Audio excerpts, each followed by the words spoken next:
cute crease brush and I'm going to pick up a mixture of shape and a lockout and really buff that in to the crease of the eyelids. Now taking probably my favorite. Another place or another format, if I may say, for us to experiment with our performance campaigns, of course, is Instagram stories. Now, Instagram offers really the right mix of products and ad formats to enable brands to take advantage of how people want to consume content and interact with brands. A robust, holistic presence across all of the Instagram ad formats really creates more opportunities to interact with your brand. When it comes to testing IG stories, we're still very much learning about what works for performance, but we recommend testing with mixed formats by adding stories to a performance campaign. Here is a great example of a communication or a campaign that actually traveled across different sizes. You can see application here from Instagram stories to IG feed to Facebook news feed. And doing this really gave us the results.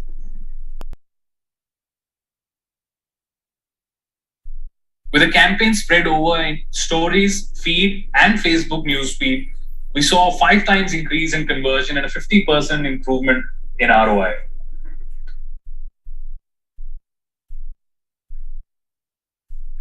Well, the next important part of this chapter, and something that we've really touched upon in quite a few slides today, is the whole idea and process of iteration.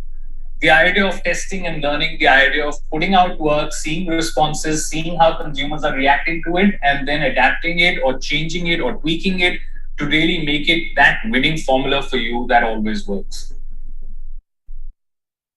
And so therefore, this is really important to keep in mind. One of the things here again that we know from our research is the following. We know those who make more assets and learn from feedback are more successful and grow faster. Now, there are 2 aspects to this, if you see. One is to make more assets. Again, we've known from our experiences that brands that create more assets tend to be more successful. And the other aspect is to always keep learning and taking on feedback from your assets and employing them into your next batch of creatives, and therefore constantly improving or tweaking your creative output. These 2 put together are great best practices and a very good use of measurement available on our platforms. Now, I want to talk about this for a minute. Historically, our approach to building performance ads has been quite reactive. Think about it. We throw countless executions out into the world, drop what doesn't work, optimize what does. But what if we didn't drop what did not work, but tried to improve on it based on what does? Now, on our platforms, we can be even more deliberate. We can use real-time information. We can learn what creative expression resonates most with our audience, allowing for our experimenting with bolder and more interesting ideas while still focusing on improving performance. Even if your ad creative is rooted in data-driven insights, it's important to continuously test your creative to learn what works best. And with creative split testing, we make it easy for you to test different versions of your ad to determine which one drives best results. So you can better understand your audience, refine your campaigns accordingly, and get the most for your ad spend. Now, from reactive optimization to deliberate execution, and from deliberate optimizations to discovering executions.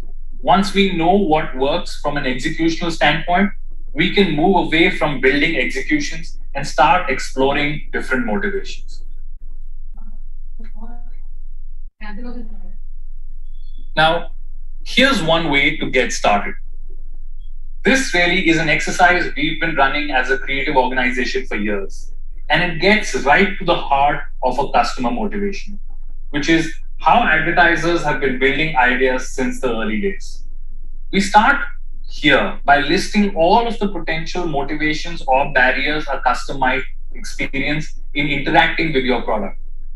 Then, having listed down these potential motivations or barriers that are either allowing people to come in or are keeping people from approaching your product or service, we then match these motivations and barriers to our benefits, RTBs, and CTAs. and using that as a jumping off point for a concept.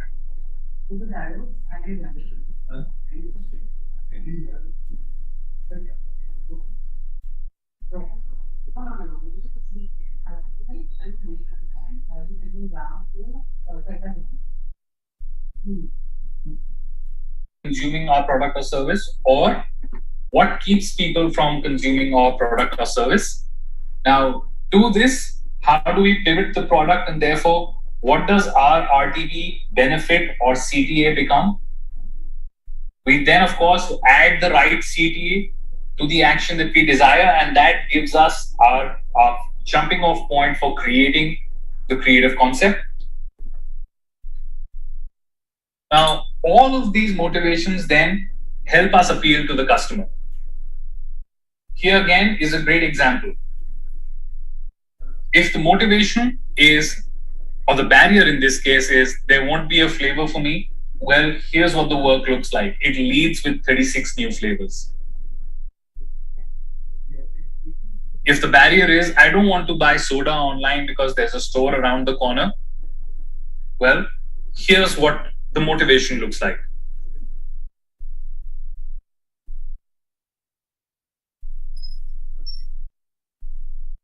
From door to fridge delivery. And if really the motivation is, I care about craft and I care about all natural ingredients, well, that's how you then lead your communication. So what you've essentially done is you've listed down some barriers and some motivations. You've then seen how to pitch your product or service to best answer that motivation or barrier. You've then given it a matching call to action. And that really has given birth to three very distinct concepts, which can be used to advertise to three different sets of audiences or can be tested. And the one that resonates the most is the one that you work with as your creative campaign concept.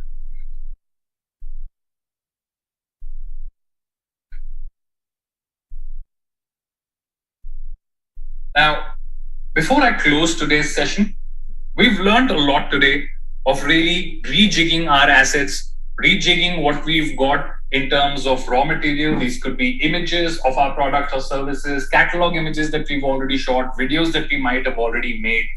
And we've learned a lot about how to bring your product up front, how to make sure that your brand stands out, how to fit within duration, how to use text or copy. Now, a lot of this really relies on interesting editing. And before we close today's session, we'll talk about some resources that you can use to edit these videos or your assets or create the kind of work that we've seen today or spoken about. Well, resource number one is what we call Mobile Studio.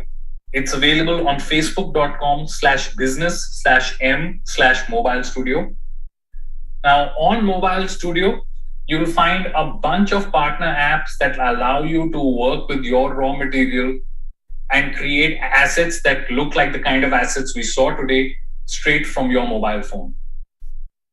So whether it's converting your static images or your catalog images to videos, whether it's editing your videos, whether it's bringing in your logo or working with templates that already exist for promos, all of that material is available on Mobile Studio with partner apps that you can use directly from your mobile phone.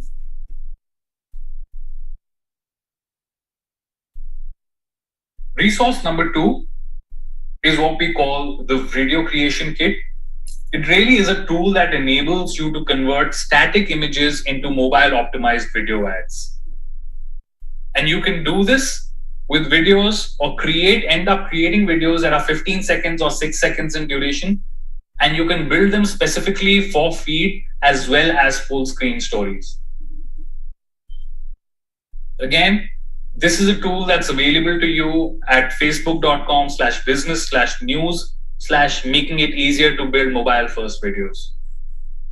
If you look this up, you'll find a resource where you can use your static images to create feed and story optimized videos for our platforms.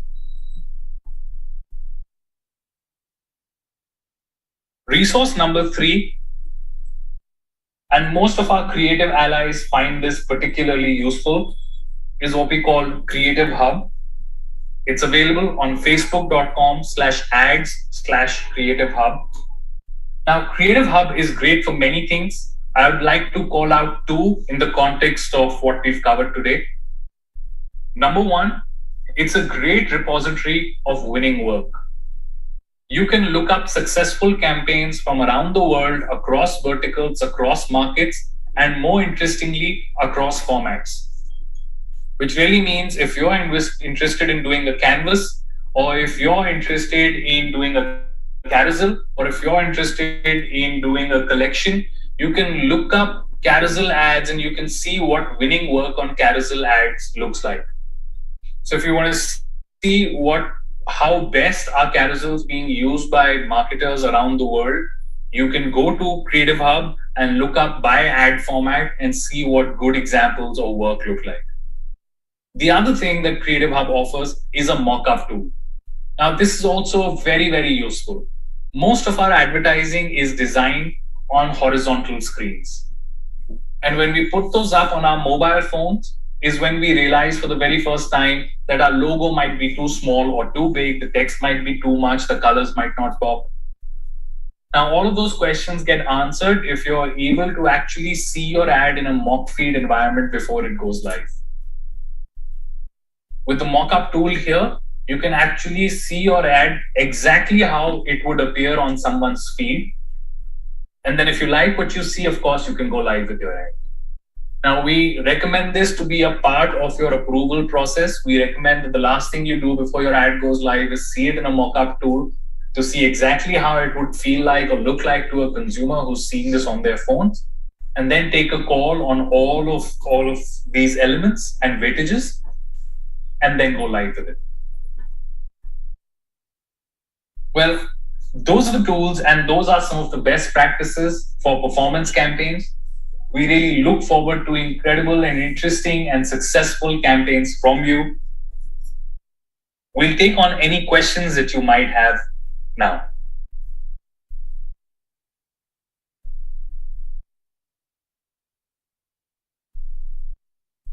Hi, we're looking at some of the questions. If you have questions, please do type them in the Q&A section.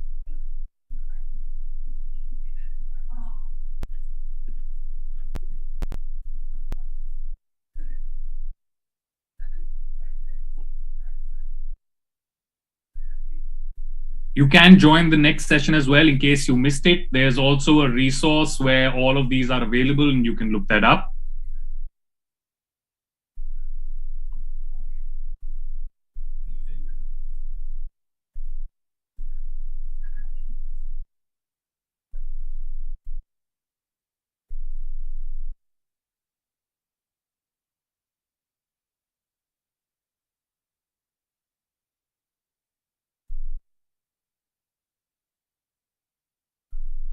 I can't find, there's a question on Creative Hub. If you go on Creative Hub, it serves a couple of purposes. What you can do is on Creative Hub, you can look up by format.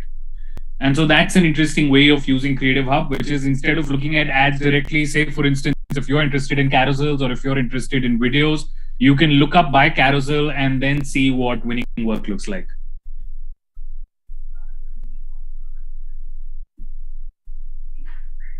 Yes, a recorded version of this presentation today will be available. My colleague will share details in this webinar and in subsequent webinars.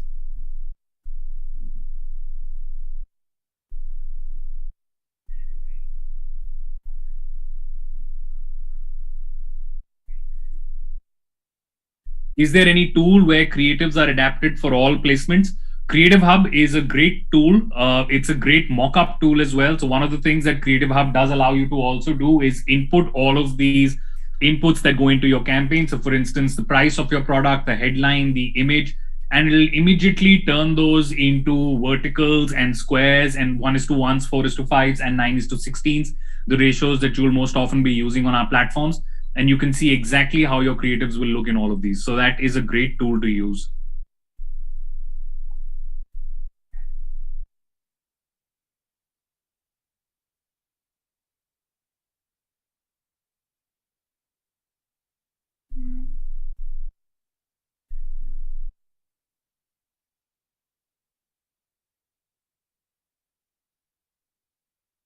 There seems to have been some technical glitch with the audio. That's what we're hearing from you. The entire session will be available and we will let you know where it will be available. It will be hosted for any future reference.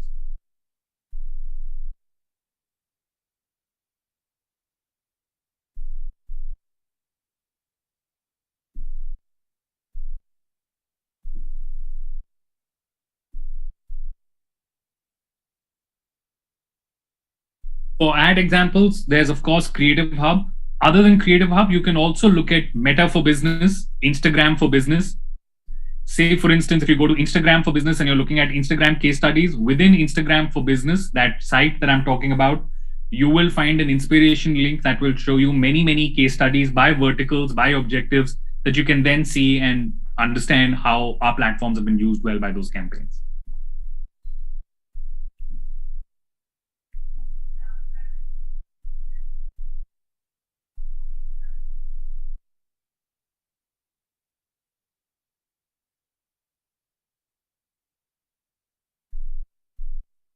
Yes, these steps are beneficial for all of our businesses. They really are utilizing what we know about learned behavior on our platforms and services. The idea and the end objective really is to ensure that we're creating ads that work to how people respond to communication on the mobile phone. And those are the best practices that you're putting in place. These should pretty much work in spirit for any category or any vertical that you're working with. Creative Hub will not be a Facebook application. Creative Hub can just be searched online. If you go online and just search for Creative Hub, Meta Creative Hub or Facebook Creative Hub, you'll come across the link.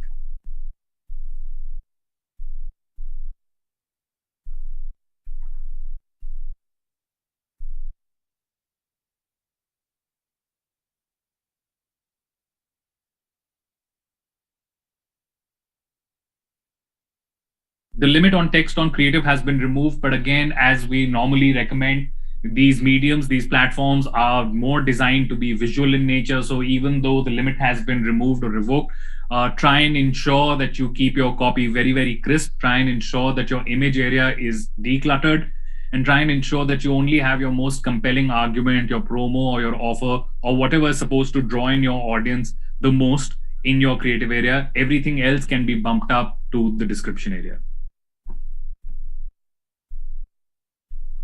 Budget allocation between photos and videos. For us, a perfect performance campaign setup is an ideal mix, is a 50-50 mix of static and video. So therefore, our recommendation is whenever you're setting up a performance campaign, try and spend equally on statics and videos.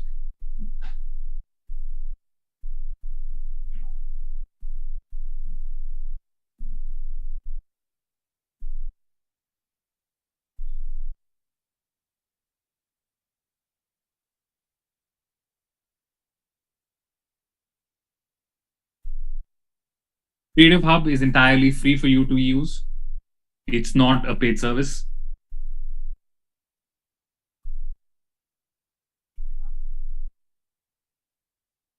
Yes, there is a possibility. There's a question here of, is there a possibility that we can learn how to create videos as shown in the presentation? Yes. In fact, we do have a session coming up where we will be talking about how to create your first videos.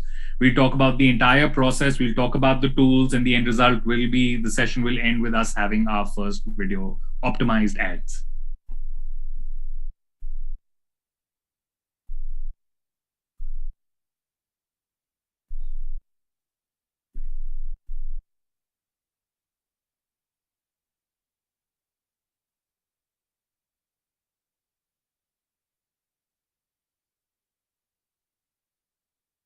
That's some of the questions that we've got for today. Thank you so much as we run out of time. Thank you so much for joining us for this session. This session will be available as a recording that you can refer back to at will. And of course, we will love for you to join in for our future sessions on creative.